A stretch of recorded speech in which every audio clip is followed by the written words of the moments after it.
SMU got big news on the commitment front. Sunday evening, they picked up a local prospect and a big name on the board for Ricky Hundley at the cornerback spot, and that is Victor Lincoln out of Lancaster. Big time prospect who had offers from Baylor, North Texas, Texas State, and others. Had his choice of Power 5 offers, including Arkansas, Boston College, and others. But it's the Mustangs that come away with his commitment to kick off the 2026 class. He's a guy that has been on the radar for Ricky Hundley for a minute now, but sometimes you get a big win and guys have been there, guys are feeling it, and Victor Lincoln jumped on board as he was able to make that commitment, announce it, and give SMU commitment number 1 in the class of 2026. So big deal there. He'll get ranked soon by our On3 team. And for Ricky Hundley, he's done a good job of getting his cornerback room and his position kind of taken care of throughout his tenure at SMU. And we've seen him go from addressing it in the transfer portal with guys like Charles Woods and Chris Megginson, and then bringing back some guys like a Brandon Crosley and Jalen Davis-Robinson, AJ Davis. You add Deuce Harmon, you have Jahari Rogers, I believe, was one of, if not the highest ranked PFF guys for SMU last week against TCU. But he is really a talented corner who's going to add weight over the course of his high school career and then get into college. He's got good frame, good length, good speed. He actually ran a low 4.5 40 on a strained hamstring at camp this summer and won a bunch of reps against some really high-quality talent that did come through and camp. And as a note from the competitive side of things, he really wasn't supposed to run that 40. I mean, he was there to compete or whatever, but when you have a strained hammy, you don't want to make it worse.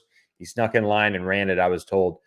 So that was something that's really funny. And he grew up in Kansas City and, just ended up, making his way down to Lancaster, and he's at that talent-rich program, which SMU is after quite a few guys there, as always, it seems like. And he made his commitment on Sunday, and first guy who we'll get him a profile picture here soon, but one of the first guys to recognize that commitment was Isaiah Lee, running back out of Lancaster.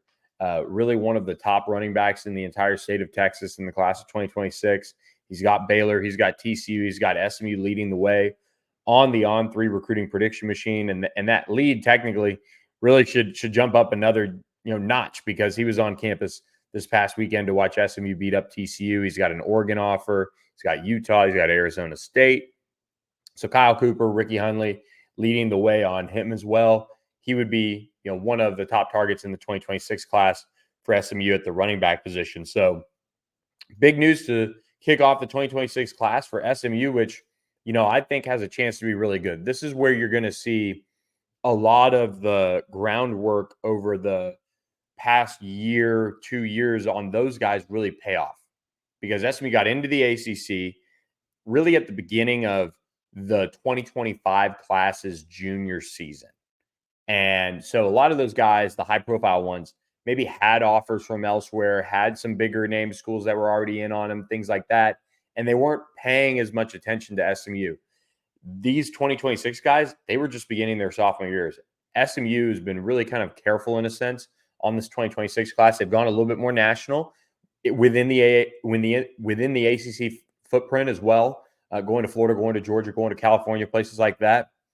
But when you look at what they're doing in the class of 2026, I mean, it's really good. I mean, if you look at the visitor list that we had posted at ontheponyexpress.com and some of the reactions from those guys at ontheponyexpress.com, you're looking at a group that could be really, really talented when it's all said and done. And it's the 2025 class is sitting around kind of top 25 land. And if SMU goes out and flips a couple big name guys or highly ranked guys, they could maybe finish in the top 25. But they know that they're going to have a bunch of spots as 6 wide receivers graduate, offensive linemen move on, defensive line needs to be addressed. You're going to have to do a lot of that through the transfer portal, quite frankly, to kind of help with the group that you have coming in the 2025 class. 2026 is really going to be a group that I expect to be largely high school. And there's just so many spots in 25 that SMU being at 22 commitments or so, they're still going to be able to, address the transfers. With 2026, I really think Rhett Lashley and the staff want to make it a banger in terms of, making it really about high school guys and kind of continuing on that building of the roster. I mean, we've seen it at certain spots. Like you look at where the running back position is kind of headed. You look at the linebacker position. You look at corner, safety. Those particular spots really have a lot of high school depth that's being built up. And in 2026, I look for the offensive line, the wide receivers.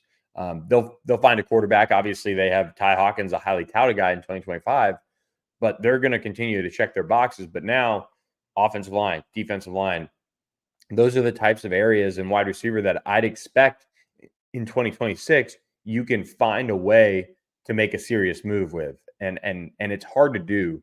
But now that they're in the ACC, now that they have this momentum with that win over TCU, they're going to look to capitalize on it as well.